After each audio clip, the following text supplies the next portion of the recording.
দিব্যত্রয়ী চ্যানেলে আপনাদের সকলকে স্বাগত। অচিন্ত্য কুমার সেনগুপ্তর লেখা পরম পুরুষ শ্রী শ্রী রামকৃষ্ণ থেকে পাঠ। আজ পর্ব ৭৭। ওম স্থাপকায় চ ধর্মস্য সর্বধর্মস্বরূপিণে অবতার বরিষ্ঠায় রামকৃষ্ণায় তে নমঃ। বাড়ি ফিরে এলো নরেন। ফিরে এলো তার নিভৃত ঘরের অন্ধকারে। চক্ষু মেলে কি দেখে এলো দক্ষিণেশ্বরে। বৈরস্য ও নৈরস্যের মরুভূমিতে এ সজলতা ও সরসতার অভিষেক। দৈন্য ও মালিন্যের মাঝে এ কে প্রসাদ পবিত্র আনন্দ। ধূলি ও গ্লানির রাজ্যে নির্মল শ্যামল নির্মুক্তি। নিত্য অভাবের দেশে অমৃতপুঞ্জিত পরিপূর্ণতা। স্বপ্ন দেখে এলো নাকি নরেন, নাকি রঙ্গমঞ্চের অভিনয়? যাই বলো, পাগল ছাড়া কিছু নয়। পাগল না হলে বলে কি না ঈশ্বরকে দেখা যায় স্বচক্ষে? কি করে দেখবে? যে নির্বিকার, নিরাধার, গুণাতীত, লোকাতীত, যে অবাং মনসগোচর, সে কখনো ধরা দেয় চোখের সম্মুখে? তুমি দাঁড়াও, আমি দেখি বললেই সে কি আকারিত হয়? যে অকায়, তার আবার আকার কি? যে অসঙ্গ, তার আবার সীমা কোথায়? যে অরূপ, সে তো দিক দেশ কাল শূন্য। নরেন পড়েছে, যা আত্মা তাই ঈশ্বর। আত্মা অজ, তার জন্ম নেই। অমর, তার মৃত্যুও নেই। নিরবয়ব বলেই অজ, নির্বিকার বলেই অবিনাশী। এ যেন যে আত্মা, সে আবার মূর্তি ধরবে কে? মূর্তি ধরলে কোন মূর্তি ধরবে? যে ব্যাপী, তার পরিচ্ছেদ কোথায়? পৃথকত্ব কোথায়? পৃথকত্ব কোথায়? কিন্তু এমনভাবে বললেন, উড়িয়ে দেওয়া যায় না। এই স্থির স্নিগ্ধ উজ্জ্বল দুই চক্ষের আলোয় কোথায় যে এতটুকু ছায়া থাকে না সন্দেহের। দেখা যায় ঈশ্বরকে। এ যেন চোখের সামনে এই দেয়াল দেখার মতো, ভোরে উঠে সূর্য দেখার মতো, রাত্রে উঠে অন্ধকার দেখার মতো। কথার মধ্যে এতটুকু জোর নেই। এ যেন সরল জলভাত। এ যেন বিশ্বাসের পাষাণে আন্তরিকতার শিলালিপি, সত্যের কোষ্ঠী পাথরে সারল্যের স্বর্ণাক্ষর। কিন্তু কি হলে, কি করলে দেখা দেবেন ঈশ্বর? কি করে বিনতি মিনতি করব, স্তুতি চাটুক্তি করব? তাহলেই কি ঈশ্বর কান পাতবেন? মিথ্যে কথা। আমাকে যদি কেউ খোসামত করে, আমি তো বেজায় চটে যাই। যা আমার কাছে বিরক্তিকর, তা ঈশ্বরের কাছে সুখকর হবে। আর নিজেকে যে অত্যন্ত ছোট বলে ভাবব, সেটাও তো মিথ্যে ভাবা হবে। আমিই তো দিনের দিন হীনের হীন নই। আমার চেয়েও তুচ্ছ, আমার চেয়েও অধম লোক আছে অনেক সংসারে। তাই মিথ্যে কথায়, বাজে কথায় ঈশ্বর মুগ্ধ হবেন, এ ক্ষুদ্রতা যেন আমার না হয়। তাছাড়া আমার চেয়ে অনেক যিনি বেশি বোঝেন, তিনি আমারই আদেশ অনুরোধের অপেক্ষা করছেন। এ বুদ্ধি স্পর্ধা নামান্তর। তিনি কি করবেন না করবেন, তা আমার বলা না বলায় ঠিক হবে না। তাই যতই কেননা দেখা দাও বলে দেওয়ালে মাথা ঠুকি, মাথাই ভাঙবে, দেয়াল নড়বে না এক চুল। ঈশ্বর কি একটা বস্তু, একটা দ্যুতি, একটা দোতনা? তাকে কি করে দেখা যাবে? তাকে দেখা যায় না। তিনি কি শিলা, না দারু, না ভূমি? তিনি কি কাঠখড়, না তাম্র পিতল? আর তাকে দেখেই বা আমার কি লাভ? তাকে দেখলেই কি আমার তাপ ত্রয় ঘুচে যাবে? যদি তাই হতো, তবে এত যার করুণার ঐশ্বর্য, তিনি দর্শন দিয়ে সমস্ত জীবজগৎকে একযোগে মুক্ত করে দিতেন। লোকের শোক, ক্রন্দন, দৈন্য অনুনয়ের জন্যে বসে থাকতেন না। কে বলে তিনি প্রত্যক্ষীভূত নন? বল দেখিরে তরুলতা, আমার জগজ্জীবন আছেন কোথা? এ কান্নার প্রয়োজন কি? তিনি তো হাতের কাছেই আছেন, এই আমার চোখের কাছে। তাকে আবার দেখব কি, পাবো কি? তাকে তো প্রতিক্ষণেই দেখছি, প্রতিক্ষণেই তো ডুবে রয়েছি, মিশে রয়েছি তাতে। যিনি সর্বত্রস্ত, তার আবার দূরনিকট কি? যিনি সর্বব্যাপী, তিনি তো অন্তরে বাহিরে সমান বর্তমান। তিনি তো আমার মধ্যেও আছেন। চমকে উঠল নরেন। মনে পড়ল দক্ষিণেশ্বরের সেই স্তববাণী, তুমিই তো সেই পুরাণ পুরুষ, তুমিই সেই নররূপী নারায়ণ। আমি সেই চিদানন্দরূপ শিবোহং শিবোহং। আমি কি সেই ওঙ্কার গম্য সঙ্গহীন শিব, মনোবাগতিত প্রকাশস্বরূপ, নিরাকারত্বজ্জ্বল মৃত্যুহীন? কে বলে উন্মাদ? যে বলে সে উন্মাদ ছাড়া আর কিছু নয়। কিন্তু যদি সে উন্মাদ, তবে সে এত ভালোবাসে কেন? চেনে না, শোনে না, নিজেকে লুকিয়ে রাখে, সরিয়ে রাখে, অথচ আলো বাতাসের মতো আপ্রাণ ভালোবাসে। সে কি উন্মাদ? দূর চাই, ভাববো না তার কথা। কিন্তু না ভেবে থাকো তোমার সাধ্য কি? থেকে থেকেই সে লোক কেবল উকিঝুঁকি মারে, বলে যদি তুমি আছো তাহলে আমিও আছি, যদি আমি আছি তাহলে তুমিও আছো। এই তুমিটির কি কোনো মূর্তি নেই? নেই কোনো মানুষ মূর্তি? থেকে থেকেই ঠাকুরের মোহন মূর্তি দেখা দেয় চোখের সামনে, দয়া ঘন আনন্দকন্দ জগৎবন্ধু। দূর চাই, যাই আর একবার দক্ষিণেশ্বর, তাকে আর একবার দেখে আসি। এ কি শুধু অলস কৌতূহল, না আরও কোনো অনিবার্য আকর্ষণ? যদি আকর্ষণই হয়, তবে এর পেছনে যুক্তি কি? চুম্বক লোহাকে টানে, সূর্য চন্দ্রের জোয়ার ভাটা খেলে, এর মধ্যে সঙ্গত ব্যাখ্যা কোথায়? আর যারই উদ্দেশ্য উপলক্ষ থাক ভালোবাসা অহেতুক। তিনি যে ভালোবাসেন, তার ভালোবাসায় যে হিসেব নেই, জিজ্ঞাসা নেই। সূর্যের আলোতেই যেমন সূর্যকে দেখি, তেমনি তার করুণাতেই তাকে দেখব।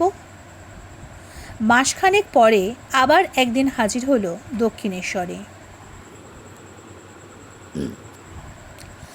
পথ যেন আর শেষ হতে চায় না। কে জানতো এত দূরের রাস্তা আর এত কষ্টকর? সেদিন সুরেশ মিত্তিরের গাড়িতে করে এসেছিল বলে বুঝতে পারিনি। যাই, ফিরে যাই। বৃথা এই সন্ধান ক্লান্তি। পথশ্রমের হয়তো শেষ আছে, কিন্তু পণ্ডশ্রমের শেষ কই? কিন্তু যাই বলো, নেই আর ফিরে যাওয়া। চুম্বকের টানের কাছে লোহা নিরুপায়, সূর্য চন্দ্রের কাছে নদী ইচ্ছা শূন্য।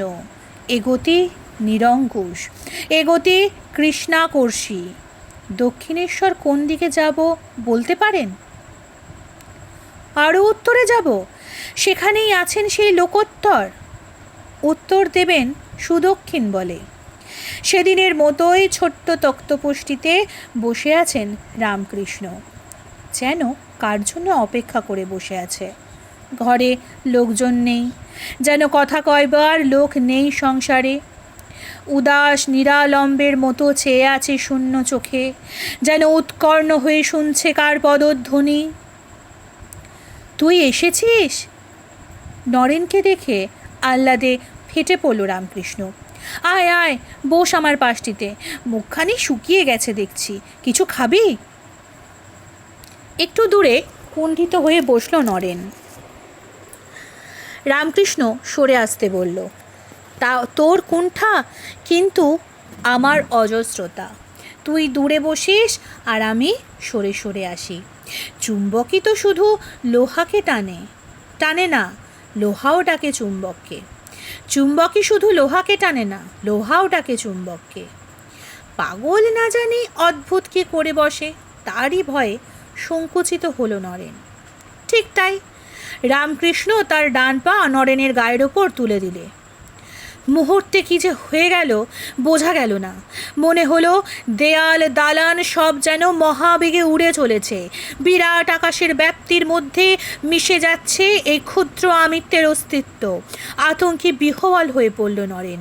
আমিত্বের নাশিত মৃত্যু, সেই মৃত্যুই বুঝি এখন উপস্থিত।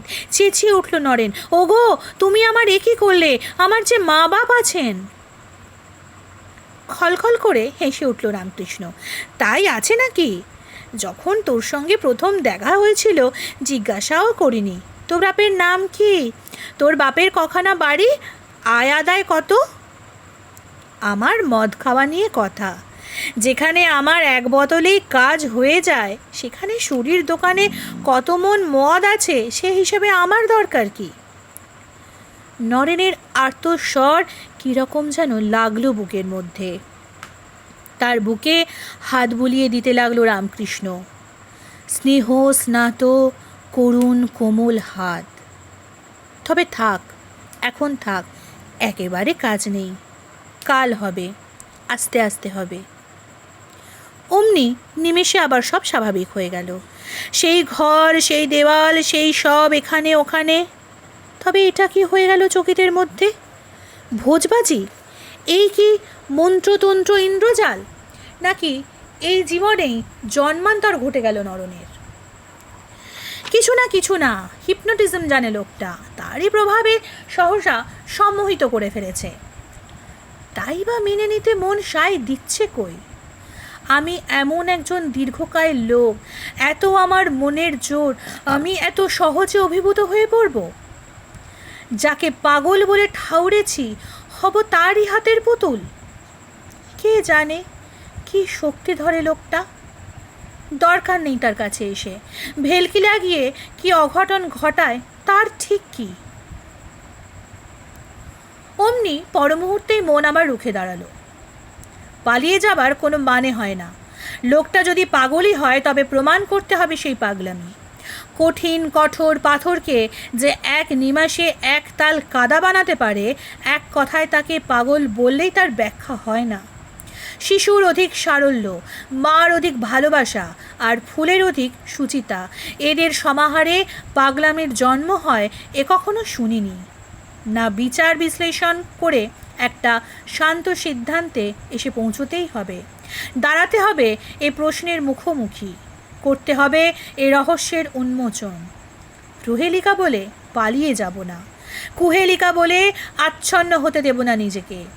আত্মআয়িতকে আনতে হবে ইয়ত্তার মধ্যে, সংশয় থেকে আসতে হবে সংকল্পে, হয় এসপার নয় ওসপার, নয় প্রত্যাখ্যান নয় সমর্পণ, হয় প্রত্যাখ্যান নয় সমর্পণ।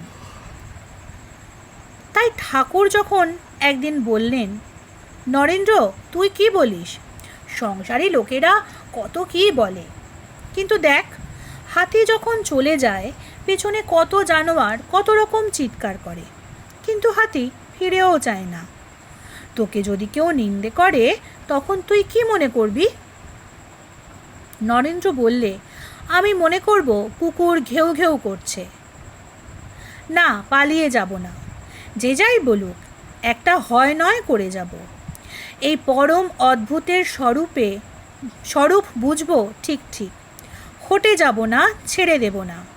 শানের উপর আছড়ে আছড়ে টাকা বাজিয়ে নেব, দেখব এতে কতটা খাদ, কতটা ভেজাল, কতটা মেকি। সব আবার সহজ হয়ে গেল। দুজনে যেন সৌভাগ্যের দিনের আত্মীয়, নিঃসঙ্গবাসের বন্ধু। কত অন্তরঙ্গ কথা, কত রঙ্গরস, কত হাস্য পরিহাস। তারপর আবার কাছে বসে খাওয়ানো, গায়ে হাত বুলিয়ে দেওয়া, ছেড়ে দিতে মন কেমন করা, আসন্ন সন্ধ্যা তো নয়, ঘনায়মান বিষণ্ণতা। ও আবার চলে যাবে, ওর আবার বাড়ি আছে, বাপ মা আছে। রামকৃষ্ণের চোখ ছলছল করে এলো। আর সব কিছুরই হয়তো সমাধান মেলে না শুধু ভালোবাসার। সূর্যের আলোর হয়তো ব্যাখ্যা হয়, কিন্তু চন্দ্রের কেন এত ভুবন প্লাবন জ্যোৎস্না? এবার তবে উঠি, কিন্তু আবার শিগগিরই আসবি বল, যেমন নতুন পতি ঘন ঘন আসে তেমনই আসবি, বেশি বেশি। ওরে, তোকে যখন দেখি তখন সব ভুলে যাই। আসবো। প্রতিশ্রুতি আদায় করে নিল রামকৃষ্ণ।